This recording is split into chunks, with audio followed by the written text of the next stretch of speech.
Live now. Yeah, hey everyone.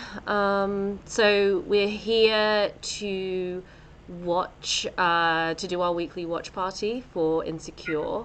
So we're all here today to watch Insecure episode 8 of season 4.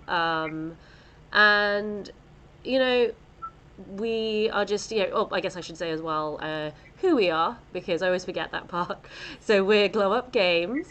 So we are a diverse game studio. That is to say, we're a game studio that's dedicated to really changing the landscape of what stories are being told in games and who gets to tell them as well. So that's us, and we're making Insecure, the come up game, which is the official mobile game tie-in for the show Insecure on HBO, which is the show we're about to watch. So I'm here. I'm CEO of Glow Up, Mitu Kandeka. We've got one of the other co-founders, Latoya Peterson, here as well. Say hey, Latoya. Hey, what's up, y'all? How are you? And we've got some other incredible folks who are on the team and working on the game with us here as well. So, first up, we've got Samus, who is our wonderful audio director. Say hey, Samus. Hey everyone. And we have Jordan, Jordan Jones Brewster, who is one of the writers on the game and general friend of Glow Up. Say hey, Jordan. Oh, I'm a friend? You're a Hi. friend of Glow Up. You're official Homie, fam, whatever you Glow want Up to be. family. Whatever Everyone you want here to is be. Glow Up family. Let's go. And then last but not least, we have the incredible Nikki Lynette, who is here. Nikki is also, really pleased to say, one of the folks contributing to the writing of the game. And everyone here as well is just a complete badass in their own right and does a million other amazing things. So, yeah, really happy to have everyone here today. So, Nikki's an MC, Samus is an MC, uh, Jordan has a game coming out. Jordan, do you want to shout out to We Should Talk? Sure. We Should Talk is a short form narrative game that makes players think twice before they choose what they say. And we have a Kickstarter right now. I'd love people to share and go to that if you would like to. I'm the narrative designer for that game, and I'm really happy with it.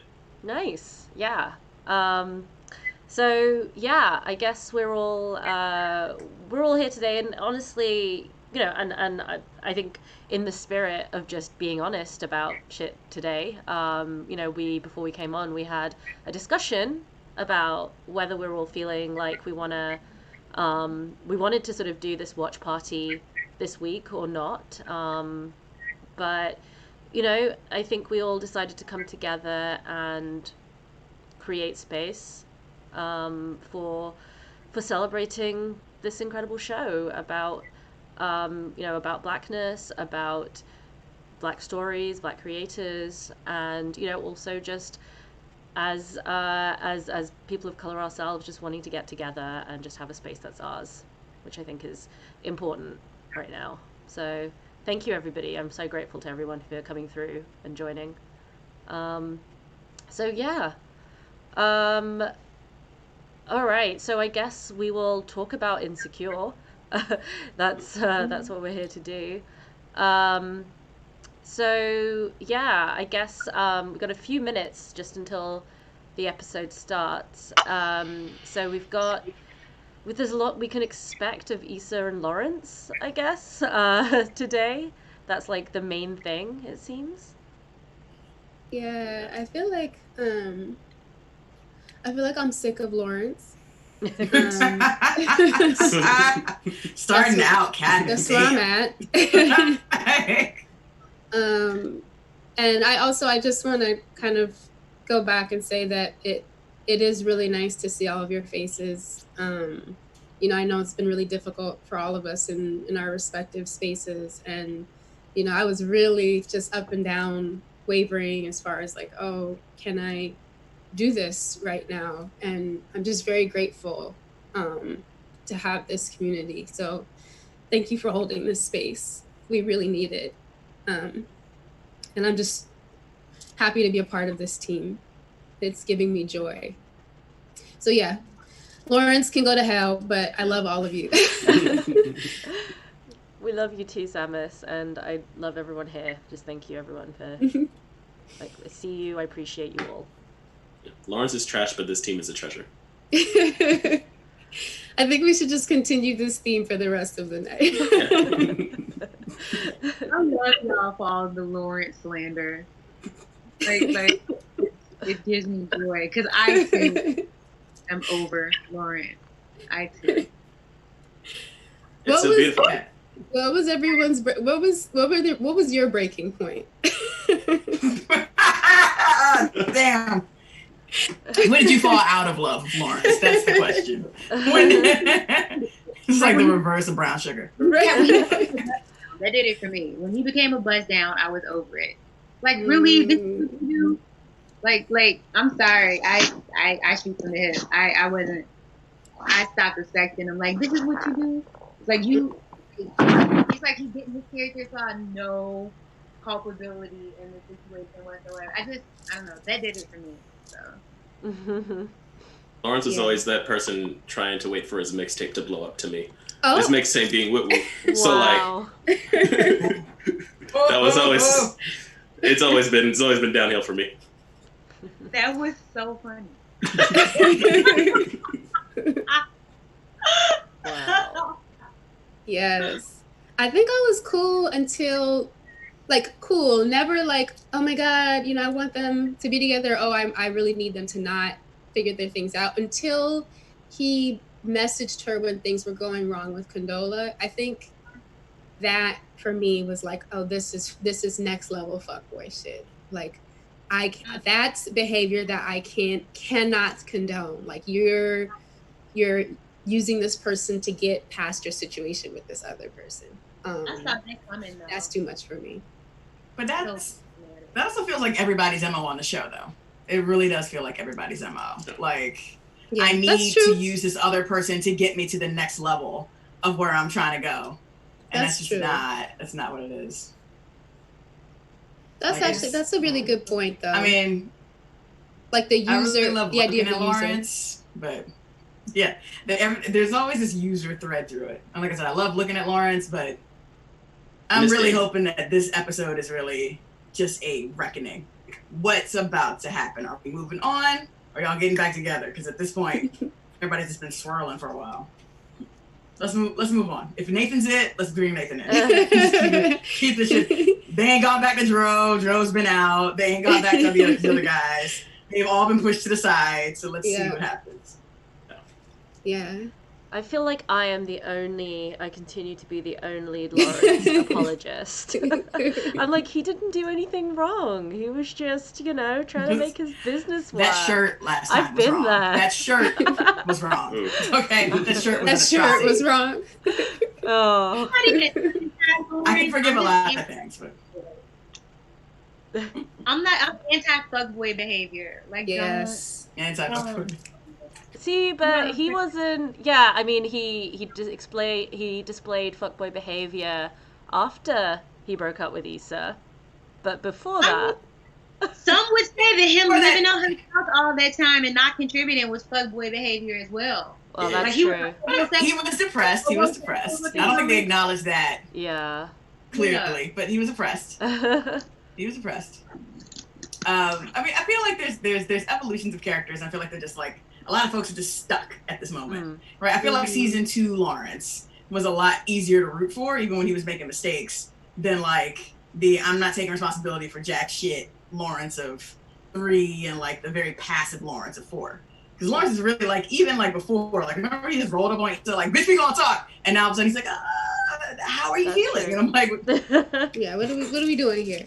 What are we That's doing? true. what are we doing? But I really, It's I hard. Speaking of which, though, I do want to watch this. Go ahead.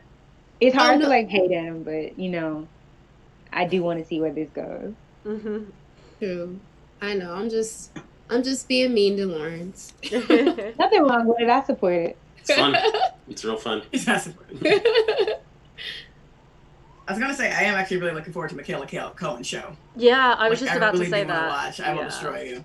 Yeah, When does Oh, it yes. come on? When does it start? the 17th. When they're about to show it. Okay, Yeah, I'm like looking at they're the just preview showing the now. ad for it right now on Yeah. Let me HBO. pull that up. Whoops. I'm like, oh yeah, the show. Yeah. Like, oh yeah, I know. I we're was here like, to watch oh, HBO. whoop. Oh, next Sunday, 10:30. Interesting. Oh, so Oh wow. it's following the season finale. That makes sense. Yeah, that is interesting. Well, Yeah. next episode after next episode is the season finale. Ah, But yeah. It's good though, we're going to get 2 weeks of back-to-back Insecure plus this. Oh, here we go. Mhm. Alright, doing the recap.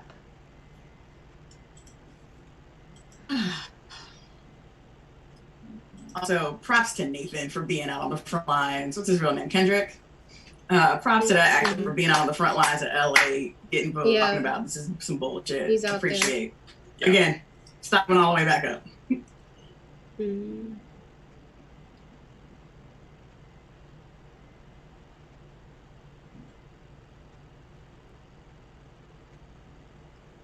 The fact that this is Yeah. even going on in our world right now, y'all. Oh my God. Oh yeah, who was he I also calling? love the Black Mama drop of season. Right? New season. I'm like, oh. Mhm. Also, Lauren says Frisco. Why? Yeah, I said Nice. That's what that. everyone said last week. That's what I said. I was like, no one says Frisco. What the hell? Frisco. So many things. Please bring back Lawrence's dad to talk some sense into him. Like, oh. Alright. I have to there's say, Issa. the fits this season have just been amazing. Oh, Like the yes. costume design, Just glowed. killing. Yeah. Oh. Oh, No. Oh dear. Oh my God. face flat. Oh, Issa. Girl.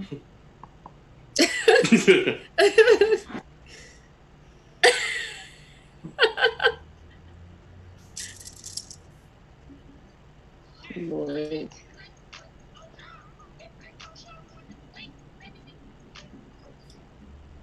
I would like to see it.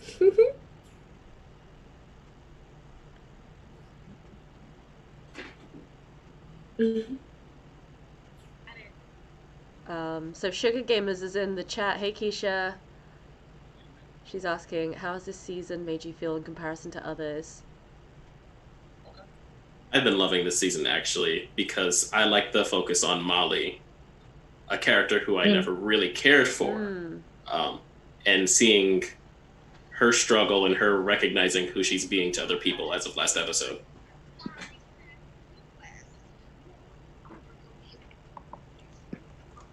Oof.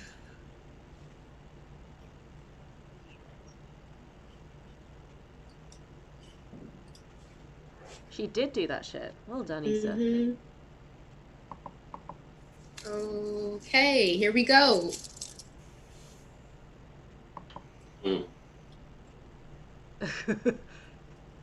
He just wants everyone to know. Sorry, I couldn't care. Right.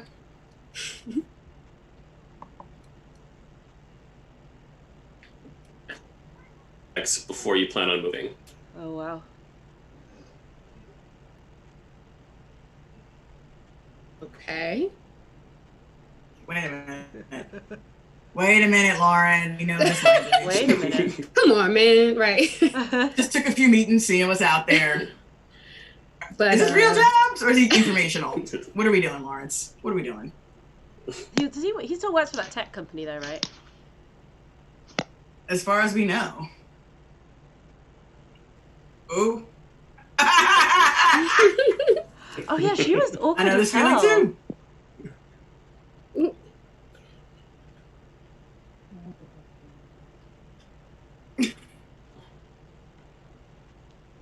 Hmm. Ooh. What? Came straight the fuck we out. don't That. speak. Mm. Are they gonna go somewhere quiet? I hope not. I'm feeling like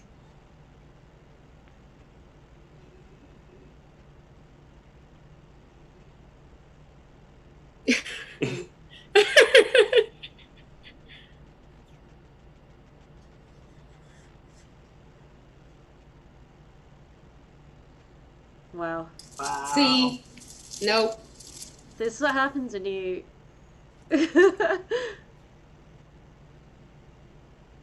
Oh wow.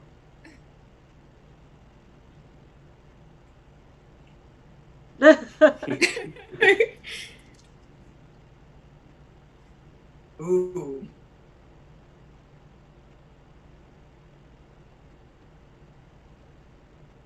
Oh my gosh. Stressed.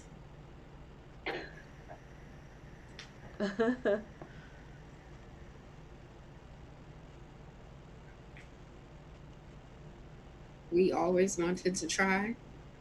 Yeah, this is actually, we were just talking about Yeah. fuckboy energy, and he's bringing it in full force. Mhm. That we always wanted to try. Well.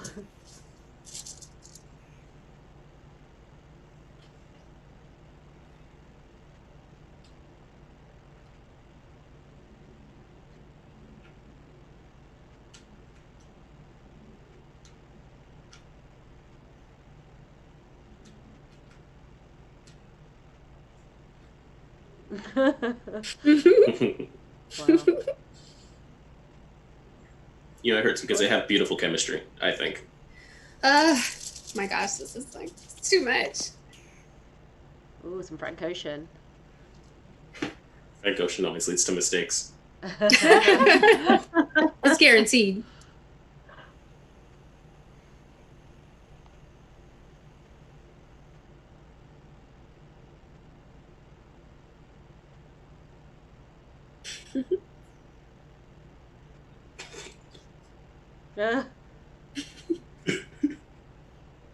Oh wow.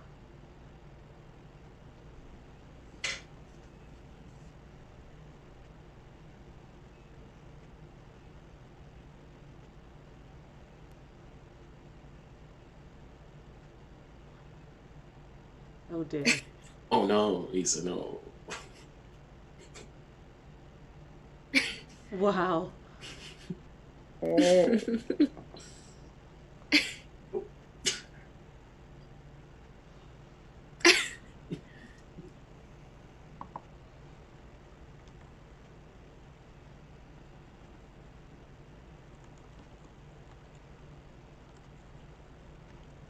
come on, Lawrence.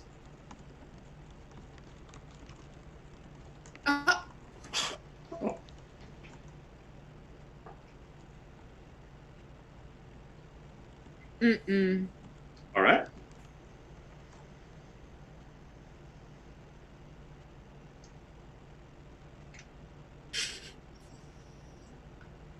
Hmm.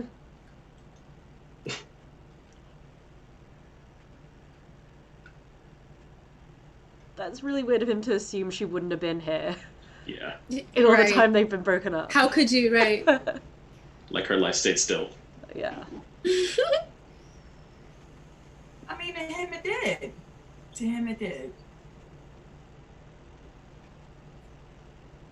Oh, he's trying to be so familiar. Mhm.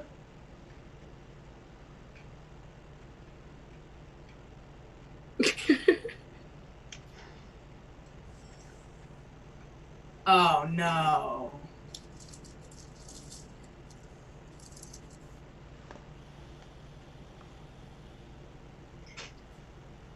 Okay, he's trying to get back, and this is terrible.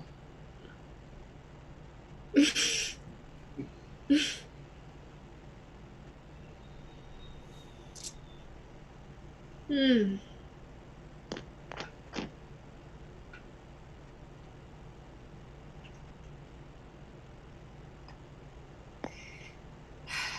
You know, the exes that have remorse about not getting married to you do come off this way. This is overly real. Mm-hmm. It's so overly real, I might excuse myself, y'all. I'm just like, I don't know if I want to relive this again. Mhm. Like, It's too much. also, crispy squash blossoms are the bomb. This is how you know he's fake and bougie. FYI. FYI. Love that she's ordering for him right now.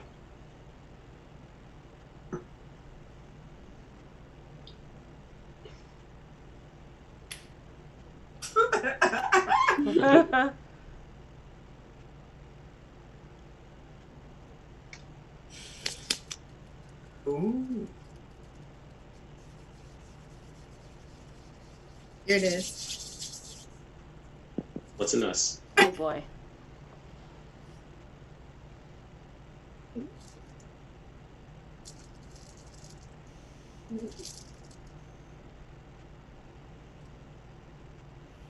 This is it, huh? Since me and Condola didn't work out, I've been thinking. Right. Right. You wait till after the food Specifically. gets ordered. You gotta wait for the food to come back now.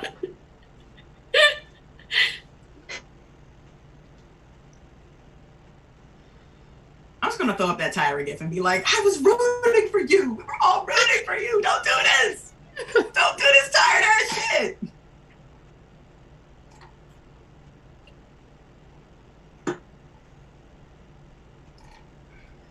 Ooh, child. Mm. He's officially turning my ex. I'm turning off. I can't do it, y'all.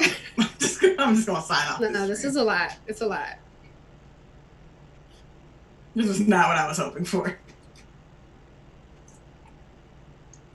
Also, is Prosecco with vodka a thing?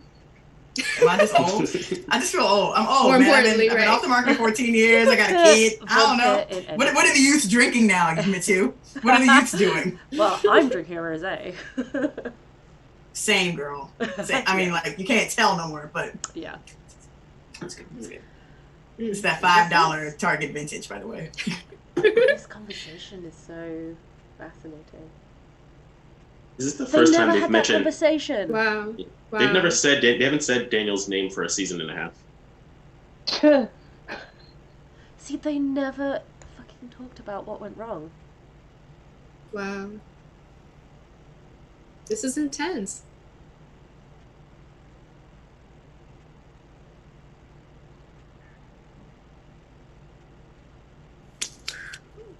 Okay.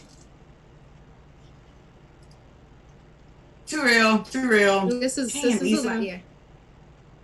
I've had this conversation. I don't want to be here. Oh.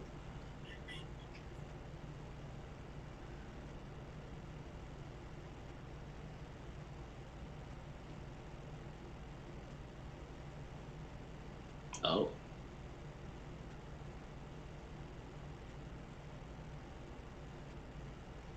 Hmm. Hmm. Ooh.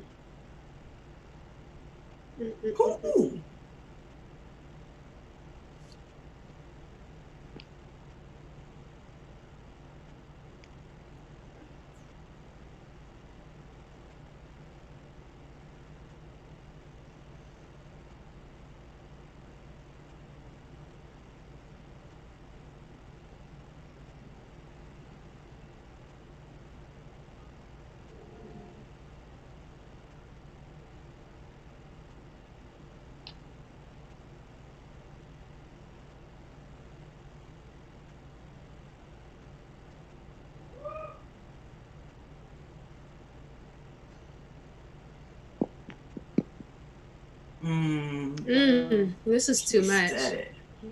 Yeah. You called it, Latoya. He never talked about how depressed he was. Mm.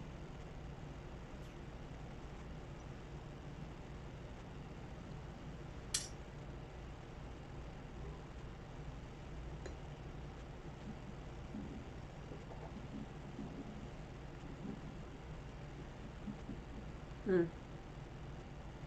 One of the things my friends always talk about is if you date a black man, you start learning how to deal with depression. We could flag that for the post. Yep. As much as I hate Yeah. Lawrence, he's just saying words that I've said before. Mm-hmm. Yeah, this is real. Girl. I love that the show never forgets it's a comedy. Yeah.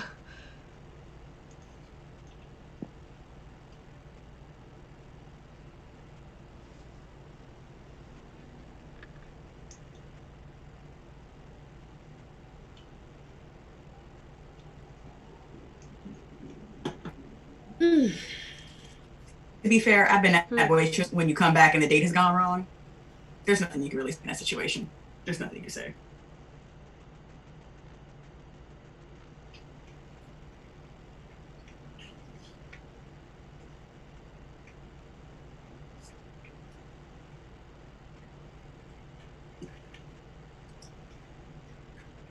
cohesive.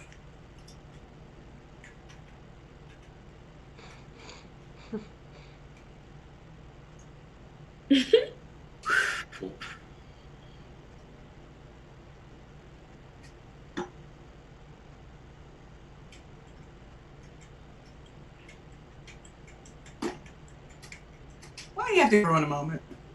Yeah. I want her to call Molly so badly right now.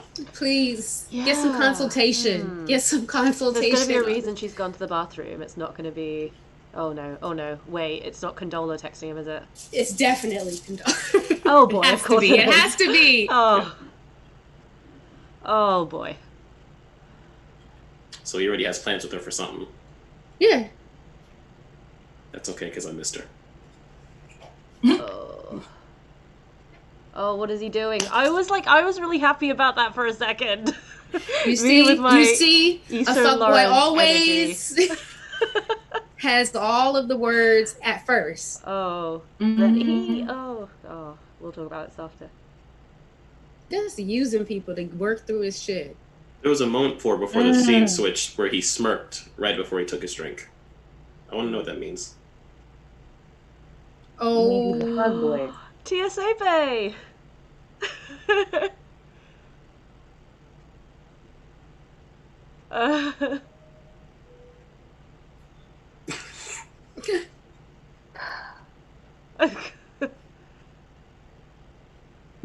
Watching this feels like emotional labor. I cannot do this right now.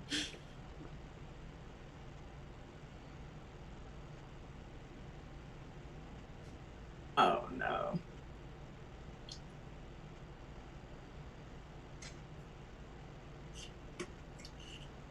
Oh no. Oh, I love that. TSA and private security. we used to get it in. Really?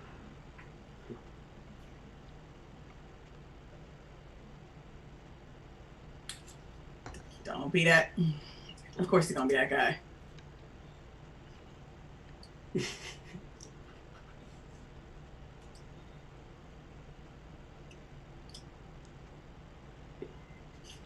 I mean, listen, he had chlamydia, so he's one to talk. Hey. Seriously. Seriously. Let he that did not hoe. Oh, the first stone. No. Oh. Don't, this imaginary high horse, especially as he's still hoeing. Like, this is. Wow. Again, Tyra GIF all day. This whole episode of Tyra GIF. I was rooting for you.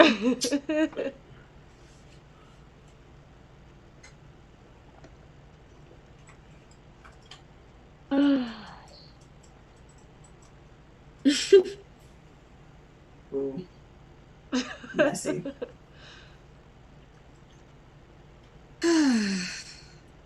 And see, the worst part is just like in true fuckboy fashion, he stalked the vein until he got proof that he wasn't doing better, right?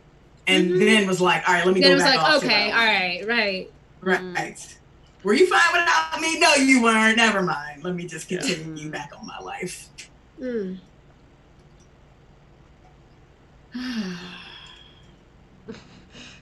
They do have great chemistry, though. Yeah. 5 years, yeah. Jailus is a great face. He's fun to watch. It's just. I love this conversation. I know it's like breaking my heart that they are having such good banter. We never really got a chance to see them happy together, right? Until now. That's true. Like, oh, this is what the dynamic could be. Yeah. But also, see, like, also long-term relationships, This is what sparked this relationship to make it last so long. Yeah. 5 years is a long ass time. It is.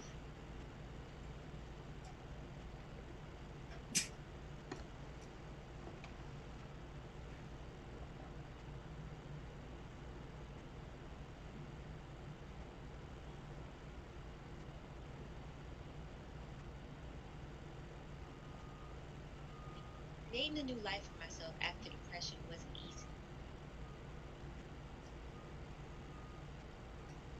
Creating a new life for myself after depression wasn't easy. Because when you're at your lowest, it's hard to see the big picture. Sometimes you need help. I'm not gonna say that calling NAMI Chicago's helpline saved my life, Oh, I think but it did help myself. Is someone's audio coming through? It helped me realize that there's something beautiful on the other side of all of my pain. NAMI Chicago has mental health experts ready to talk to you 7 days a week. It's free and it's confidential. Just imagine, what if the only thing standing between you and the life you want is your fear of getting help? Let people be there for you. It's okay. Call 833-626-4244 or DM NAMI Chicago. And never forget, just because you are a work in progress doesn't mean you're not a woman.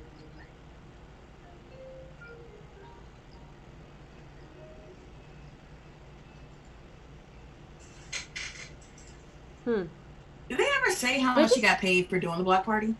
Did she take No. any money? I was just about to say though that they are in a series of like Instagram backgrounds right now. They've just been walking through like a whole bunch of just And they have this imagery now where they're clearly in different places. Because you got the red and the blue. And they're not really crossing that line. You're right. Look at you. Yeah.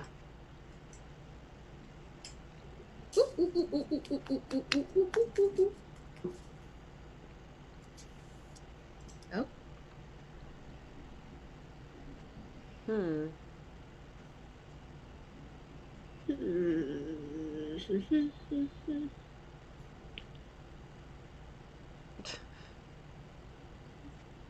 Oh my god, that painting was in the place that I worked once.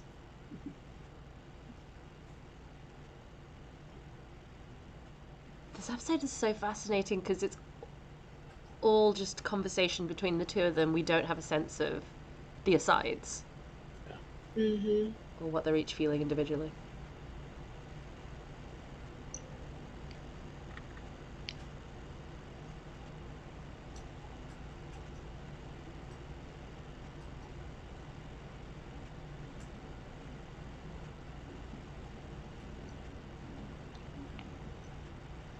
There's consistently beautiful art of black people's faces in the background as they're walking through this place that I love. That was wonderful.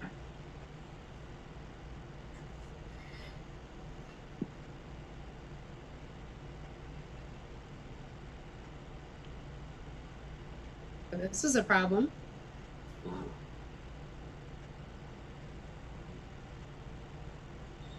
Wow. That's some weird Are energy. they going back to this place? Girl.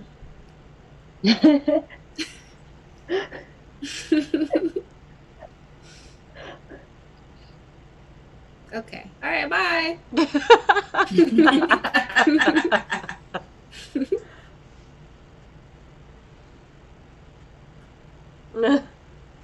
Oh, she's just asking to be invited in. Yeah.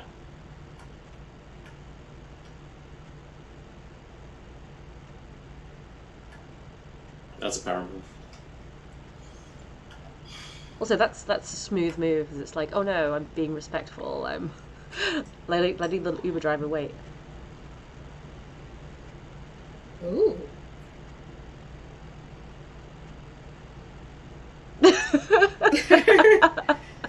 She's so stupid. Glade plugins. Yeah.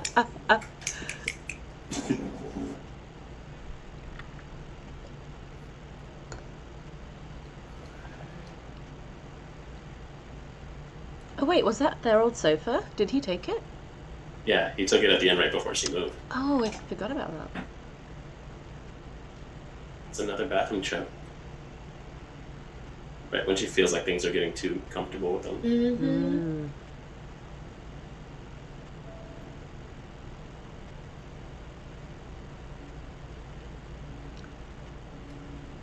Bro. See, we're seeing his perspective. You can wait 5 minutes or more? Oh my god, really?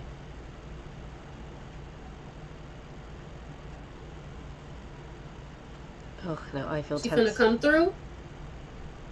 Oh, really? Disappointing. I'm not mad. I'm just disappointed.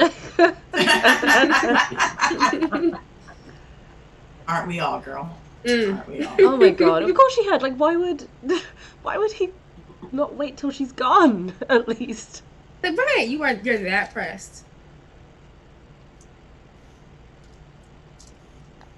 Oh my god.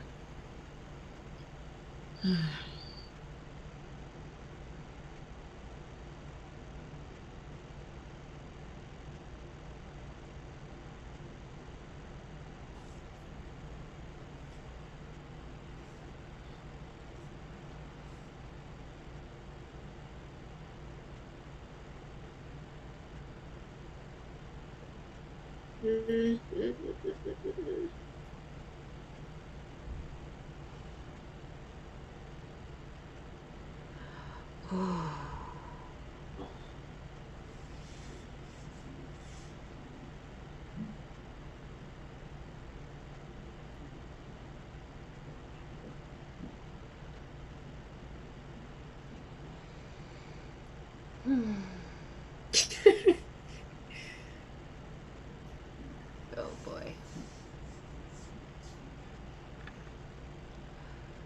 Me too. Wow. Chris is downstairs, like yelling something because he's watching, and I don't know what it is. I'm gonna get the headphones for you next year.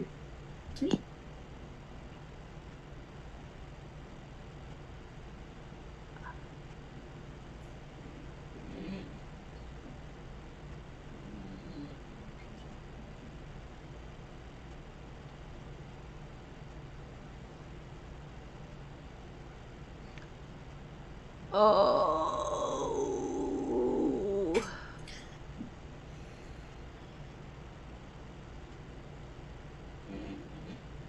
I'm like happy that she took control of her happiness. Yeah, But also, what the 100%. fuck? This is what she's always wanted, right? She's finally got something at a point of her career where she likes, and he's at a point in his career where he's happy. Mm-hmm. So, like, the dream of what that first season could have brought is this now. Well, that's the thing. That you remember the heartbreaking close to season 1 was them like sleeping together again, and Yeah. but it was like In that quick fantasy, right? Yeah, it was like that quick fantasy thing. Right, the baby and everything. Yeah. Because that's what that's what she wanted. Yeah, but their flow is so staccato now. It's not. Oh, Let me stop talking about Life my is damn life is messy. Life is messy though. Life is messy. yeah.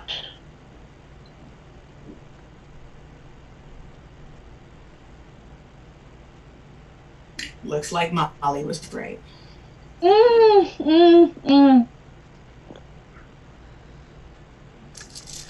right. All that hating out the window was for a reason. Yeah. We've. Lawrence, if you say the wrong name right now.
Surely that they need to talk about this immediately, though. Just, like wow. ASAP. Yeah. Ooh, Condola girl, please don't be anywhere near here.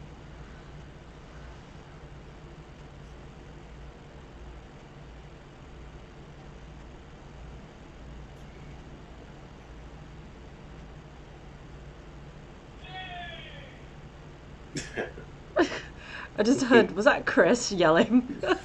Yes, it was. I told you, he's been yelling this whole episode.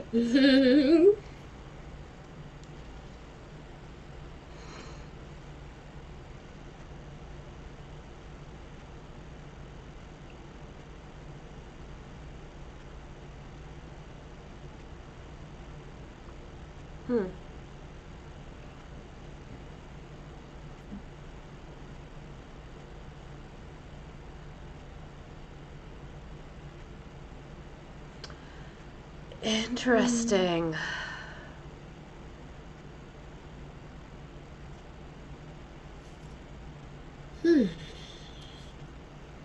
All right, are we going to watch the preview? Let's watch the preview.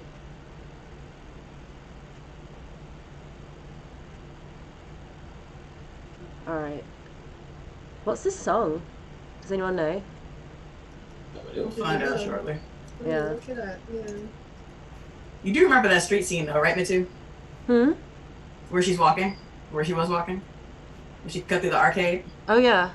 That's where her second spot is. Oh, right. She walked past right where we drove with the hilltop. Yeah. Oh.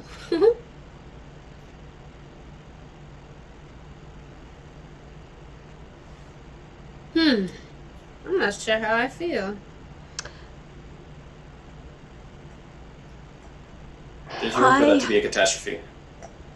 It could So be. much room. It could be. We only got a couple episodes to clean all this up. We ain't cleaning this up this Right, season. clean it up. We ain't cleaning this up this season. Clean up So something. much mess. So much mess. All right, Oh, let's that's see nice. this preview. Uh-oh.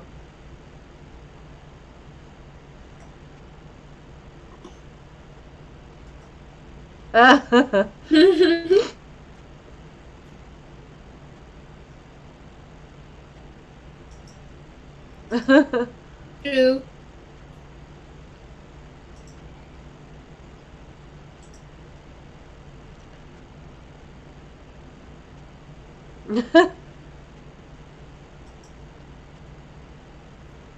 Okay, so I guess next week is all about Issa and Molly. All right, so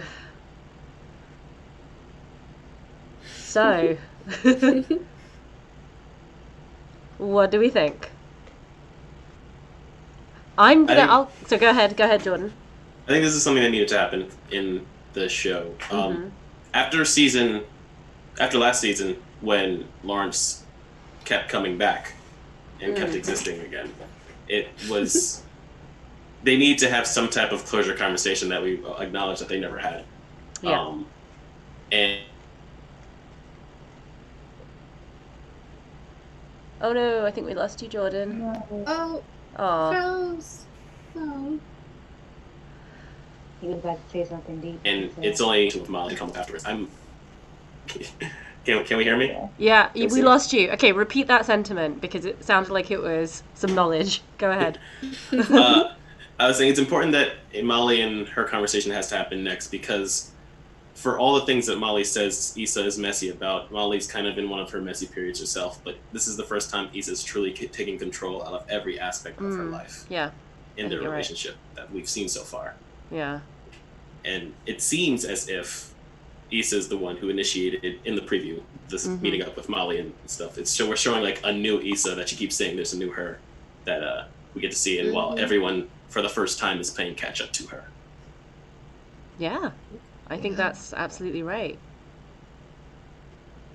Yeah. That conversation between Issa and Lawrence was. Can we unpack that? There's a lot there. Yeah. That was wow. Like I think if all of us in this space were like, shit, I have had some version of this conversation on either side, and it was it was important to hear that.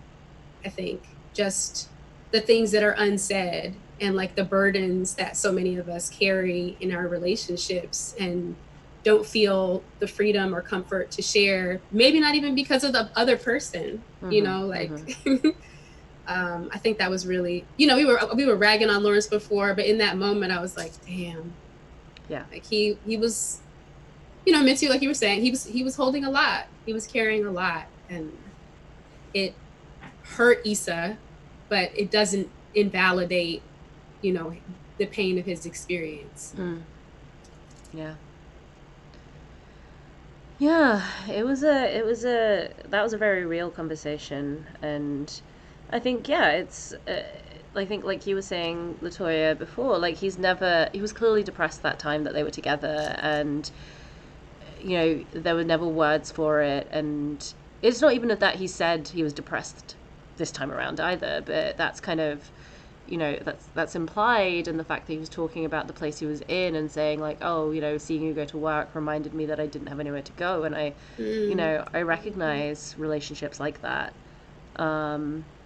Yeah, I don't know. I mean, I think for me, obviously, I have long been the Lawrence apologist insofar as like, if you look at the story between them, it's that she was unhappy, she cheated on him, and then he didn't want to get back together even though she did.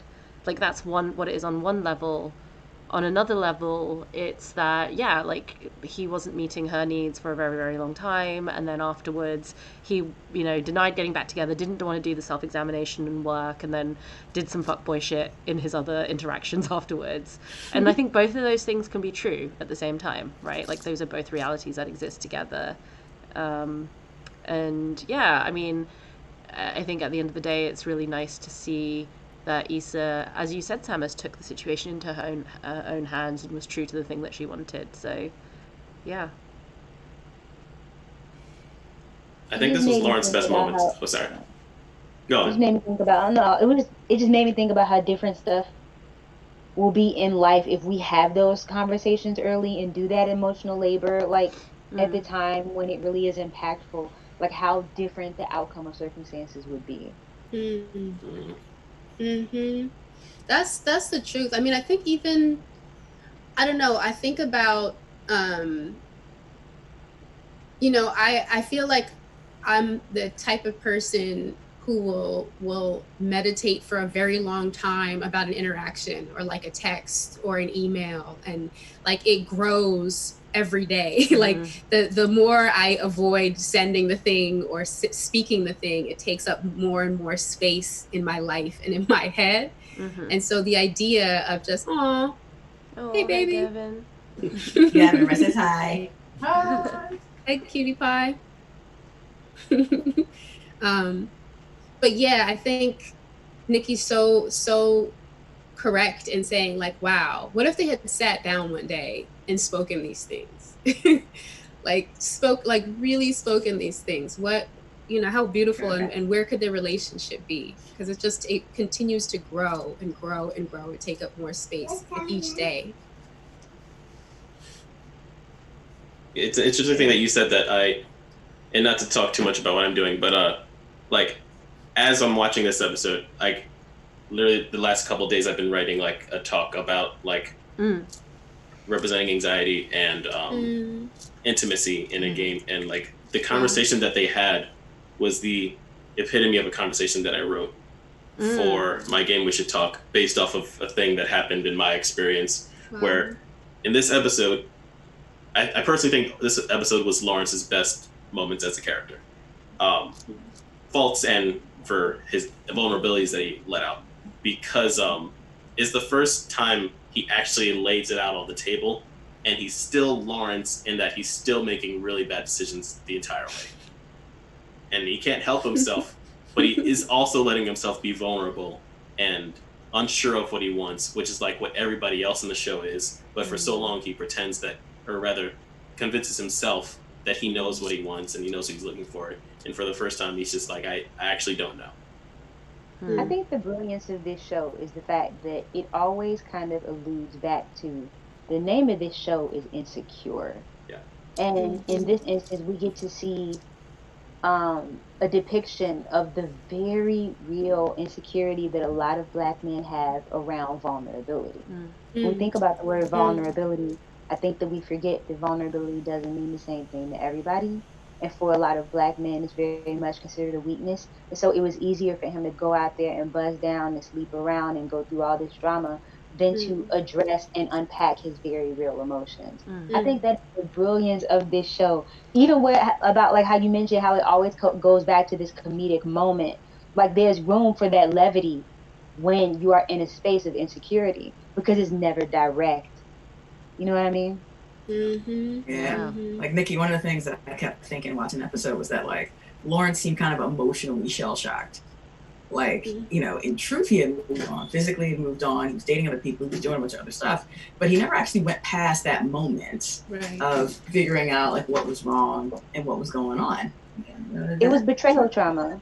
Yeah. It's betrayal trauma. Like, it's betrayal trauma. And but it's also like... It's also like betrayal on multiple levels, right? So like we spent the first season unpacking Issa's like physical relationship betrayal, right? Like she slept with somebody else, didn't tell him about it, it was non-consensual, there's all this other stuff. But there's also, you know, emotional betrayals that happen in a relationship when like you need somebody to show up for you and they don't continually.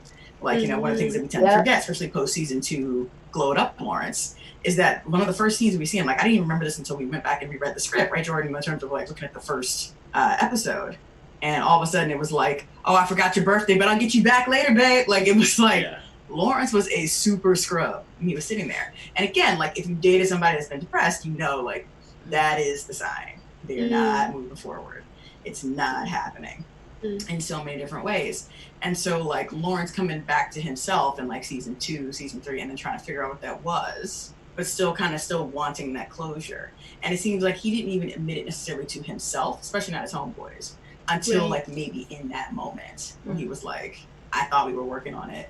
I still don't understand why you did this. Like he's been stuck there this whole time.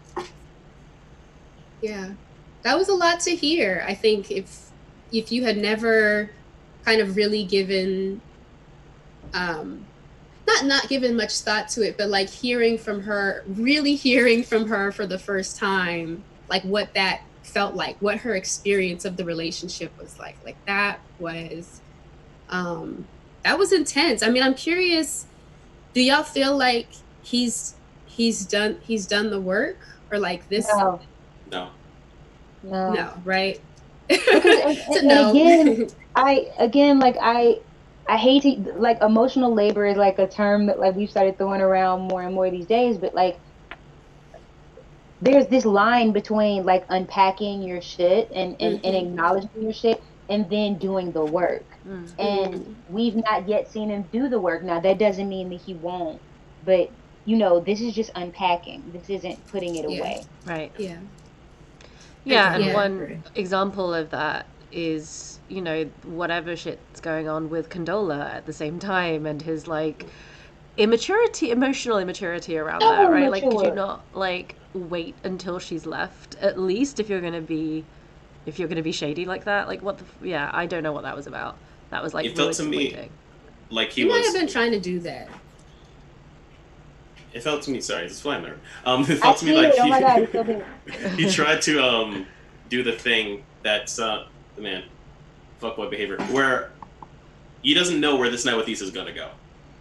So at this moment, she's like, he has both exes on the bench ready to bring one up to play the game for him, because it does seem like it's a little bit serious for him, but like he's like playing his odds and he's not sure like what if Issa didn't agree to go up in the apartment. That phone call. And actually that's really interesting, because that's like a continuation of what we were just saying is what he did after the betrayal, which is just go and like sleep with a bunch of other people. So it's like he's trying to avoid pain, right? And in all cases he's trying to avoid pain, and in this case he's trying to avoid the pain of rejection by Issa, whatever that looked like, by going and hooking up with Condola afterwards. Yeah, there's a lot of stuff. Me and my husband have been talking about this a lot, because one of his friends is getting remarried, and like he has a very toxic behavior pattern where like he cheats in almost every relationship he's in. And so like, you know, back to what Nikki was saying about like you can unpack something and not do the work to like solve it. And it's like, that's this friend, right? Like at this point we've seen him through 4 or 5 different relationships, and like we've been together 14 years. They've been friends since high school. So we've seen this whole arc and what's happened, and we're like, yo, you've never solved this core thing of like why you feel like you have to cheat in your relationships. Like, you just can't make it through a relationship longer than a year without cheating. Until you do that, it's all going to be the same ending. It doesn't matter what you're changing, right? Yeah. But one of the things we were talking about was this discussion of like how men are allowed to interpret and process their feelings. So like, you know, we talk about emotional labor, but men are also kind of put into this really big box around like who they're allowed to. So there was this article, I think it was Vanity Fair, that was like, you know, women are everything to men doing emotional labor, therapy, caregiving, all these things, because men don't have friends in the way that like, women have friends. And it's killing women because it's like, oh, there's all of the stuff that we need in a heterosexual context. There's all the stuff that we need to be providing to these partners that they might not be equipped to provide back. And like one of the quotes from the article that I was like, you can send this back to your homie. One of the quotes from the article was like, look, like if something bad happens to you, you know, as a straight man, one of the things that your friends are going to do is they take you out, they get you drunk, they go fuck somebody else. Because that's like the appropriate channeling of your feelings. That doesn't deal with like loneliness or like wishing that didn't happen or that you still want to be with that person. All it is conquest, right? And the idea is that conquest is supposed to make you feel better. And that's what you keep getting pushed toward. And there's not a lot of emotional space or range given for other types of emotional unpacking. So for a lot of men, like they don't actually have the tools to do this. Yeah. I'm curious if like one of the, because we're talking about like doing the work, what that would look like for Lawrence. Would that mean having these conversations with the friends? Would it mean cutting these friends off? Like, because his male friends ain't shit. You know what I mean? Like they don't really provide that kind of space, I feel like, or maybe I've missed it, but I'm just curious. I think, Latoya, what you're talking about, you know, my husband, when he talks to me about some of the like interactions that his friends have and some of the like their just experiences and kind of inability to work through certain things, I'm always like, is it just like being honest, or is it being like, we can't be homies until you work through until you like get over your toxic shit, we can't kind of hang around with each other. Like, does Lawrence need to cut the homies off? Does Lawrence need to like have these types of conversations with his friends who can help him? I think he needs like, to go to a therapist for one thing. You know what I'm saying? Because depression is an actual mental illness, and he never really got treated for it. He just started self-medicating with sex. Yeah. But I mean, it's the same. So like Nathan is the flip side of his coin, right? And insecure. Yeah. So Nathan, like, everybody's addressing openly, like, oh, he's got some issues. But they're not saying what they are, if he's treating them, what's going on. Because, again, a lot of times it's, like, this idea of, like, yeah, but you're going to be all right. Like, just kind of keep going. Like, even, like, I feel like Lawrence is, like, searching going to church, that one episode, of him trying to, like, find something that he could hold on to. And then still not quite find that thing, but not put the two and two together, like, oh, I need to, like, see somebody. But, again, like I said, I feel like that's reinforcement. So even like, you know, is it that his friends are trash, or is it that they all just aren't equipped either, right? Like Derek and Chad.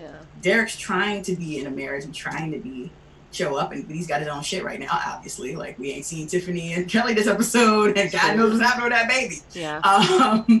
But like there's not that equipment. I keep thinking about The Wood, right? Like, I love The Wood, and so but The Wood, and like the way in which men communicated throughout that entire movie, I feel like is so indicative of the men that I know and grew up with, where it's like they don't fucking talk. There is no, like, I worked at ESPN, all these dudes be going through so much shit, and they'll talk to a woman about it, but if it's another guy, they will literally just sit next to them and be like, so yo, how about that? Like, was it that game last night? Like, that is the only way they're going to interface with each other. They need this like ground of like sports or something to then maybe blurt out at the last minute, like, man, shit's really fucked up right now. And then maybe they'll talk about it, maybe they won't, maybe they'll just move on. But it's a really interesting communication style that, like I said, especially like, you know, my dad loved The Wood. He's only been excited about 2 movies as long as I can remember, as being allowed: The Wood and Star Wars, that Trace Back. Like, that's the only movie I've ever seen him get hype about and like make arrangements to go see. And The Wood was like him and his homeboys. And I watched that and I was like, is this why you can't talk about fucking anything? Like, this is who you are. Like, y'all would rather just punch somebody in the face and be like, get your ass on, than to actually talk about like hey, are you afraid of getting married? Are you having an issue right now? Mm-hmm. You could, no, they just had a fucking fight in the street, in the woods. Like, that's how they got to that point. They had to beat each other up. The dude had to get drunk and get lost for them to finally have a conversation. That wasn't even a conversation. But in some ways, like, that's the piece of what you're given. And that's the tool you're allowed to work with. Because remember, too, like, there is a part, and I think you even see this in, like, the insecure fan groups, around when men are too vulnerable. And men do say that, like, they don't have it all together. Or they don't look like they have a plan. It's a lot of shutdown. I was raised in an environment where the goal of being was emotional distance. Like, emotional distance is cool. Emotional distance is what you want to achieve, because otherwise anything else is weakness, and then weakness gets you in trouble that you don't. It makes you a target that you don't want to be. I mean, fortunately for me, that's not really who I am personally, but I see it makes friends to come to it, because we don't have the sorry, it's getting a little too real considering where the world's at. We don't often have the opportunity to be not. We have the opportunity to show that vulnerability because of the fears that we're going through on a daily basis of what it means to be alive and stay alive, or not succumb to a statistic, not become a hashtag in this day and age. And as a result, that stuff gets bottled up and represents itself as anger for lots of people. And, therapy is not a thing that is encouraged in the community enough to combat these things, because otherwise that's openly admitting the vulnerability that you have. It's openly saying, like, that's asking for help, which is the thing that we're not supposed to do, quote unquote. So it's interesting to see how it manifests in characters like Lawrence, because he's not your quintessential macho, extremely toxic man in the way that you like generally see that. He's a dork, but the way that those things manifest still pop up in like every little bit of his actions, where he is a lost soul the entire time. And the only time we really got to see vulnerability is through his pain, with the exception of today's episode, where he started to come out. But even in this instance, it's directly following the pain of another breakup. It is the same patterns over and over again, with 3 steps forward, 2 steps back. That's beautiful, Jordan. That's very real, and what an episode, I think. And that this is why this show is so amazing. And like these 30-minute episodes, it just delivers so many layers of life and being, and in such a smart and nuanced and yet still funny way. Like, what else does that, and where else can we see these complex, nuanced stories, right? I appreciate right in the field. Yeah, I really appreciate having this conversation. I think just again, I think as an appreciation or understanding of where other folks are at. Because again, I think at the beginning of the episode, it was very easy for me to be like, man, Lawrence is trash. Like, I'm over Lawrence and his shenanigans, and like really having to grapple with the realities of what he has been working through, maybe in a toxic way, maybe, perhaps in a way that hasn't benefited him or in terms of his growth, but really, really reconciling that that's the reality of it. It sucks.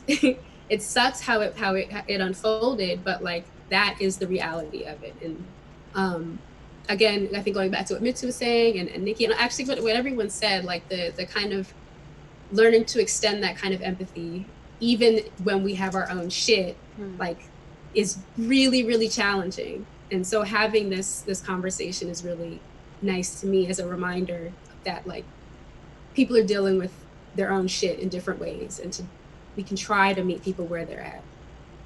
I think it's tough because like 2 things can be true at the same time. Right. Like this person can be hurt and going through some very real issues, and can also be a fuckboy on some toxic shit. Mm-hmm. You know, like Yeah. with R. Kelly, like R. Kelly was molested and he went through sexual abuse, Yeah. but he's still toxic and trash and belongs to be, you know, he belongs in jail.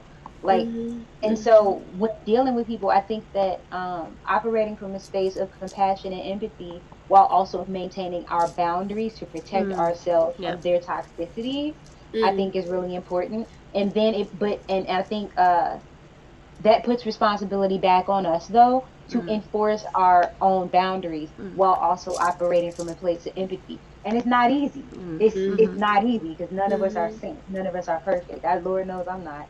I study emotional associations and neuroanatomy and biology for fun because I have PTSD. I manage it without medication. So I have a mental illness. So I'm studying this stuff all the time for fun. And even I find myself at times being somewhat intolerant of other people's toxicity or what I perceive to be toxicity. So yeah, it's hard. Like it's hard. That's why like this show is just so brilliant because it unpacks such complex, nuanced things that are so hard to encapsulate, and she just does it in 30 minutes. Yeah. Yes. 30 minutes. And I mean, too, it's also easy to like lose sight. Like, you know, we've all seen Fuckboys. Everybody likes to talk about that one. But like the thing that's always characterized Lawrence to me is that he's always looking for the happy ending. He's been searching for his happy ending. That whole conversation with his dad, which again, like to me, like in the way that Jordan, you were like, this is really revealing. Like for me, it was that Lawrence episode where he like goes to church and he talks to his dad and whatever, showing that he really like, he's like, I want my happy ending too. Like I want to be married, I want to have a wife, I want to do stuff. Even like this whole season, Prentice and Issa and them talking about Lawrence dating with intentions. Why Condola's named Condola. Did you guys know that? Why Condola's named Condola? Condola is Felicia Rasad's real life daughter name. Real life daughter's name. And the reason that they named that character was they were like, well, Lawrence is now dating with intention. He is trying to find a wife. And so we created this character in Condola that fits all the boxes, right? And so it's interesting because it's like people don't attribute like those kind of wishes, like the way that they assume that women have bride fantasies. They don't assume traditional groom fantasies with men and that they want to walk down the aisle, they want to start a family, even if they do. So again, it's like there's this box that Lawrence is in trying to climb out of. And there's also like that piece of it too, which is like, you know, am I worthy as a spouse? And I know that again, like we talked about this too on another stream of how Condola literally represented a glow up for both Lawrence and Issa in terms of Issa being like, oh, Condola's like the person I'm trying to be, and like she's dressing better, she's doing better, she's doing deals because of Condola's influence. And for Lawrence, that represents the type of woman he wants to be with, right? So it's like for both of them, she's an upgrade. And that made it just very tough from a tension perspective because you can't be on a pedestal and still be a real person. I think that's like no, that was she's spitting. Latoya's out here spitting. Bars, right? Bars.